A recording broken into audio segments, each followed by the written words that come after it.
Bienvenue sur Média TV, c'est l'heure de votre journal. Voici les titres qui font l'actualité. Au Maroc, 80 nouveaux cas d'infection au coronavirus enregistrés depuis vendredi. Le nouveau bilan du ministère de la Santé porte à 8151 le nombre de contaminations dans le royaume. En Égypte, avec la crise sanitaire, les opérateurs du secteur touristique ont perdu $1 milliard. Pour sauver la saison, les autorités ont décidé de rouvrir les hôtels. Au Brésil, la pandémie prend de l'ampleur. C'est le 3e pays le plus meurtri. Les autorités ont lancé une campagne massive de dépistage. 81 nouveaux cas d'infection au coronavirus et 47 guérisons ont été enregistrées au Maroc au cours des dernières 24 heures, annonce ce samedi du ministère de la Santé. Ce nouveau bilan porte à 8151 le nombre de contaminations dans le royaume depuis la déclaration du premier cas le 2 mars dernier et à 7315 le nombre des personnes totalement rétablies. Le nombre des morts s'est maintenu à 208, aucun décès n'ayant été recensé depuis vendredi. De nombreux secteurs touchés de plein fouet par la pandémie de Covid-19 tentent de se redresser. C'est le cas du tourisme, un secteur essentiel au Maroc. Les opérateurs hôteliers préparent leurs employés aux nouvelles règles imposées par le coronavirus. Les détails dans ce reportage d'Amel Ouari et Zouer Khinjer. Souel Jalil pour le récit. Après près de 3 mois de quarantaine, ces couloirs, autrefois bourdonnants d'activité, demeurent bien vides. Un triste constat pour le Maroc, où le secteur touristique contribue à hauteur de 7% dans le PIB. Rien que l'année dernière, près de 13 millions de touristes étrangers ont visité le royaume, générant un revenu estimé à plus de 78 milliards de dirhams.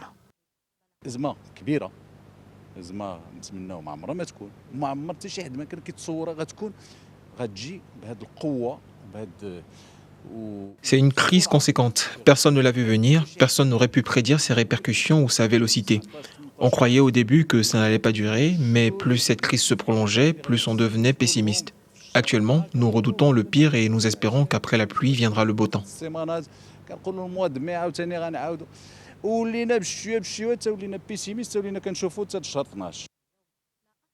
Les acteurs du secteur préparent déjà la reprise en initiant les employés au respect des gestes barrières. Ainsi, distanciation sociale, une stérilisation continue, le lavage régulier des mains et le port des masques font désormais partie des mesures sanitaires adoptées par tous les hôtels du royaume.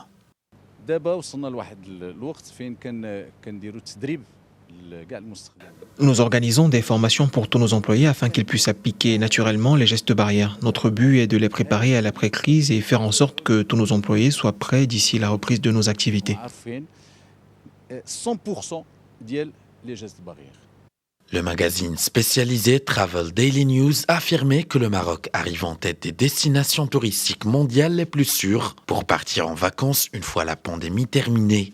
Travel Daily News souligne que le royaume est une destination touristique de choix, riche et diversifiée, regorgeant d'innombrables atouts naturels, citant notamment ses côtes magnifiques, ses montagnes, ses paysages attrayants et ses dunes de sable. La direction régionale de l'équipement, du transport et de la logistique a procédé en coordination avec la commune de Tanger à l'installation de radars de contrôle des infractions pour renforcer la sécurité routière en milieu urbain. Cette opération concerne plusieurs axes routiers. L'opération d'installation de 2 types de radars a eu lieu en début de semaine. Le premier pour surveiller le respect des feux de signalisation et le deuxième pour contrôler la vitesse en milieu urbain. En Algérie, le plan de reprise progressive des activités économiques, commerciales et de services débute demain, dimanche 7 juin. Cette première phase de déconfinement débutera au moment où le comité scientifique de suivi de l'évolution de la pandémie du coronavirus indique l'enregistrement ce samedi de 115 nouveaux cas confirmés, 178 guérisons et 8 décès dus au coronavirus. Sous les ordres du roi Mohamed VI, le ministère de la Santé entame une campagne de dépistage massif des entreprises privées du royaume. L'objectif est de reprendre une activité sûre et réduire au maximum le risque de propagation du virus au sein des unités industrielles. Reportage de Driss Bousserhan avec Hicham Razouani pour le récit. Sur base des instructions royales et en coordination entre l'Union générale des marchés marocains et le ministère de la Santé et de l'Intérieur, une campagne de dépistage massif du coronavirus a été lancée au sein des grandes et moyennes entreprises marocaines. Ce processus permet une détection précoce et vise à limiter la propagation du virus dans les institutions du secteur privé et assure donc une reprise saine et sûre de l'activité économique. En collaboration avec la CGEM, le ministère de l'Intérieur et de la Santé, notre entreprise participe à cette opération de dépistage massif du coronavirus en vue de garantir une reprise des activités dans les meilleures conditions. Soutenus par les autorités locales, les cadres du ministère de la Santé examinent individuellement les employés tout en conservant leurs données personnelles afin de leur transmettre le résultat du test dans les 24 heures.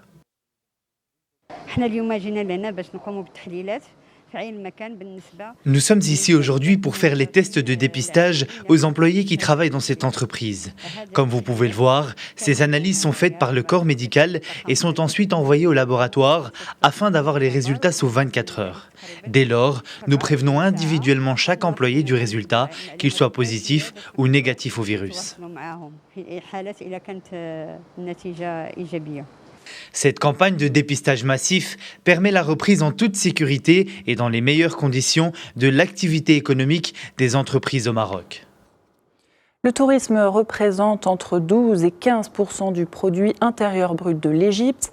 Avec la crise sanitaire, les opérateurs du secteur ont perdu $1 milliard. Pour sauver la saison, les autorités ont décidé de rouvrir les hôtels. Anissa Araou. Pour sauver son si crucial secteur touristique, l'Égypte a rouvert ses hôtels. Leurs personnels se sont mis en rang de bataille pour mettre en place des mesures de sécurité sanitaire drastiques et ainsi faire revenir les clients. C'est le cas dans ce grand hôtel du Caire. Oui, avec la certification des autorités, nous avons pu, au mois de mai, faire monter notre taux d'occupation à 25%. Et maintenant, en juin, nous pouvons atteindre un taux d'occupation de 50%. Nous espérons que les dispositions qui ont été prises donneront aux clients l'impression qu'ils peuvent retourner à l'hôtel, car c'est dans leur intérêt. Neville Hamdi, qui était une cliente régulière de l'hôtel avant la pandémie, est revenu avec sa famille pour y passer quelques nuits. Dès le départ, les travailleurs portent des masques et des gants. Il n'y a pas d'interaction étroite. Ils prennent les mesures de précaution les plus strictes.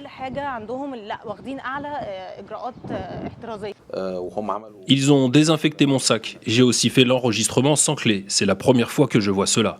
Même dans l'ascenseur, jusqu'à ce que j'entre dans ma chambre à l'étage, je n'ai rien touché.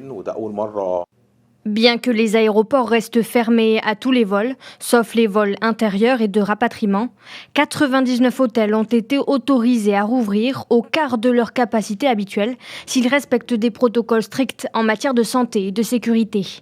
L'Égypte a suspendu les vols internationaux en mars et fermé les restaurants, les hôtels et les cafés afin de lutter contre la pandémie qui a coûté à son secteur touristique $1 milliard par mois. Au Sénégal, l'assouplissement des mesures restrictives de lutte contre la pandémie se poursuit. Le transport interurbain va reprendre et le couvre-feu passe de 23h à 5h du matin. Reportage de Jean-Paul Dour et Christian Roland-Camoni. Sacré-Cœur, un quartier paisible de la capitale sénégalaise. Ces jeunes exultent suite à la déclaration du ministre de l'Intérieur d'alléger le couvre-feu. Ils estiment que le gouvernement a été à l'écoute de sa jeunesse. La jeunesse avait toujours besoin de ça, pourvu les manifestations qui se sont passées un peu partout au Sénégal et que nous saluons aussi la rapidité de la prise de décision de nos autorités étatiques, vraiment. Autre mesure, la circulation routière entre les régions va redémarrer après plus de 2 mois d'arrêt. Au garage Bignona de Grand Yoff, un quartier populaire dakarois, c'est une bouffée d'oxygène pour ces professionnels du transport. Cette mesure est salutaire en ce sens que nous sommes restés presque 2 mois et demi, 3 mois sans activité. pour des pères de famille que nous sommes. Tout le monde connaissait effectivement la manière dont le secteur était vraiment informel. Pour accompagner ces nouvelles mesures du gouvernement, les transporteurs ont mûri un plan pour respecter et faire respecter les gestes barrières. Toutes les mesures édictées par l'État, nous allons les respecter à la règle, à la lettre, parce que nous le faisons pour les populations. Nous le faisons pour nous-mêmes aussi pour les populations, parce que le transport, il appartient aussi aux usagers.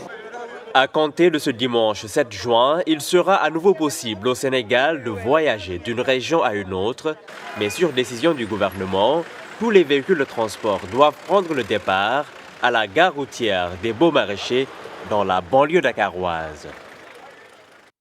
En Afrique, le nouveau coronavirus a fait près de 5000 morts. Chaque pays s'est mobilisé avec des mesures sanitaires drastiques pour contenir la pandémie.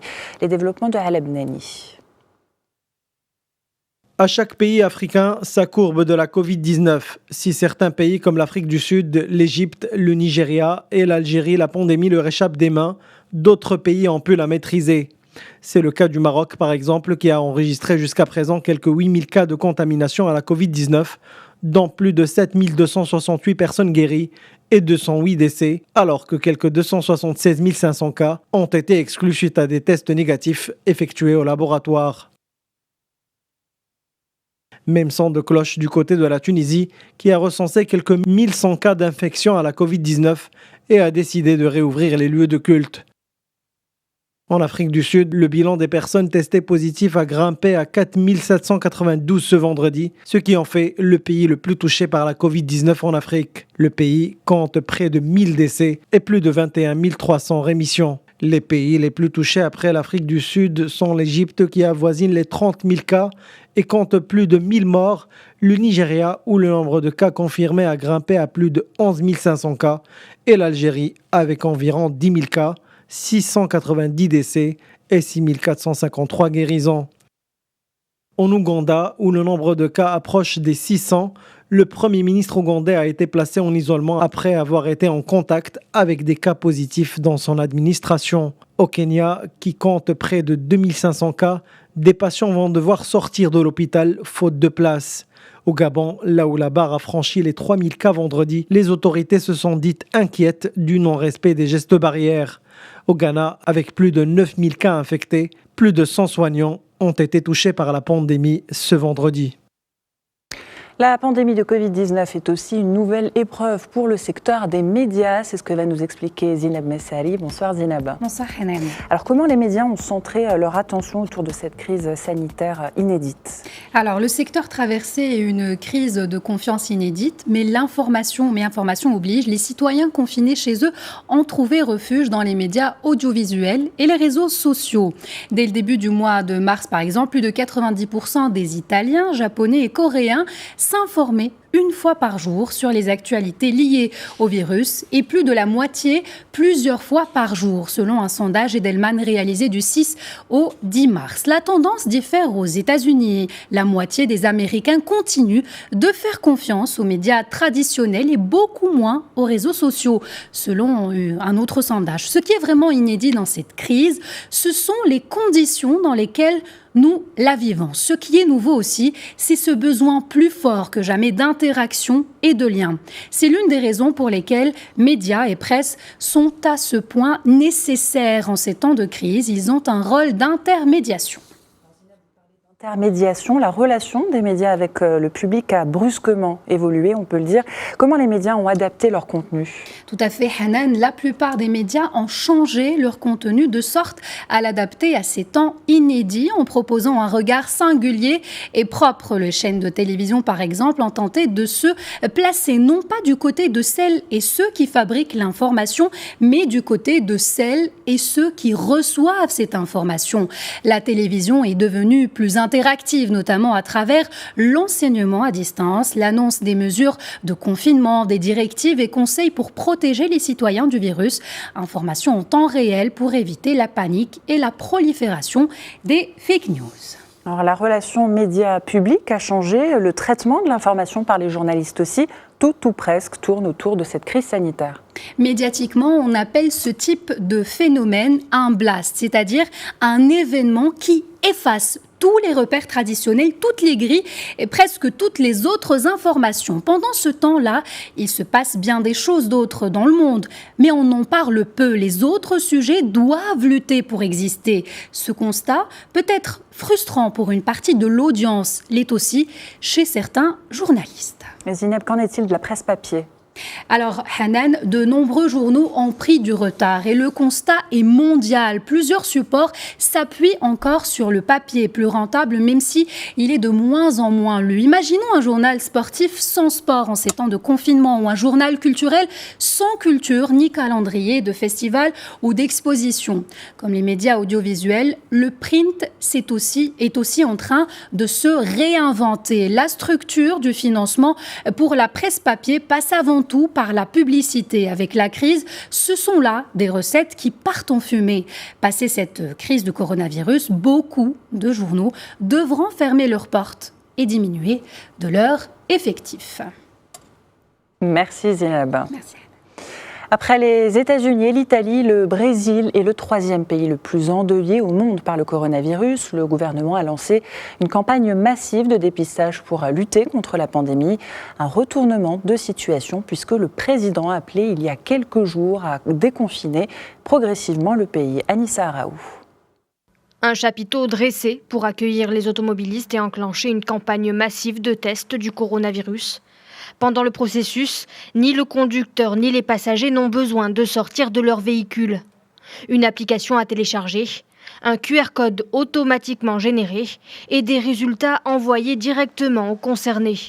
Le processus est simple et rapide. Pour moi, ces tests sont très importants. Je suis infirmière et je rencontre tous les jours des personnes qui ont des maladies chroniques. Des tests précis sont nécessaires pour protéger ma famille et mes patients. L'épidémie a causé la mort de plus de 32 500 personnes dans le pays, alors même que les autorités veulent accélérer la reprise de l'activité économique. Le président brésilien Jair Bolsonaro n'a cessé de minimiser les risques représentés par le virus, appelant les gouverneurs des États à mettre fin aux mesures de confinement. Le pays enregistre chaque jour un nombre record de décès. Alors le gouvernement tente de faire volte-face avec une campagne de tests de grande échelle dans plusieurs grandes villes du pays. Les nouvelles mesures aident les citoyens à rester alertes concernant leur santé et sur la situation épidémiologique du pays. Si le test est positif, le système informatique rattaché au test informe l'hôpital le plus proche de l'adresse du malade pour le prendre en charge immédiatement. Le Brésil est le troisième pays au monde le plus touché, après les États-Unis et l'Italie. De nombreuses voix se sont élevées pour critiquer la gestion de la crise. Pétitions et manifestations se multiplient contre le président d'extrême droite, Jair Bolsonaro.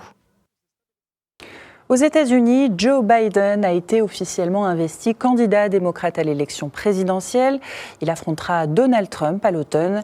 La campagne électorale devrait s'articuler autour de la relance économique et l'apaisement des tensions sociales. Souhail Jalil.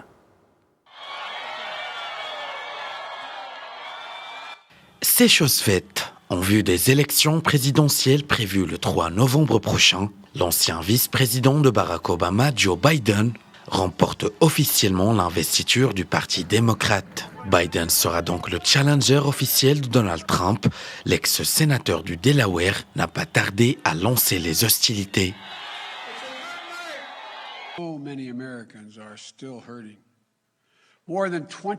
Tant d'Américains souffrent encore. Un travailleur sur 7 est toujours sans emploi. Leurs rêves sont toujours en suspens.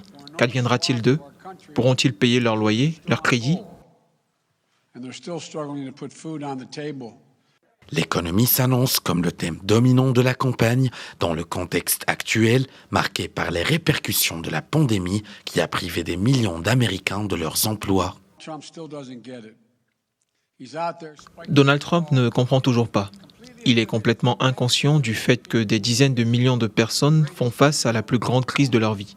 Le fait est qu'il y a en ce moment 13 millions d'emplois en moins pour les travailleurs américains par rapport au jour où le président Obama et moi avons quitté nos fonctions.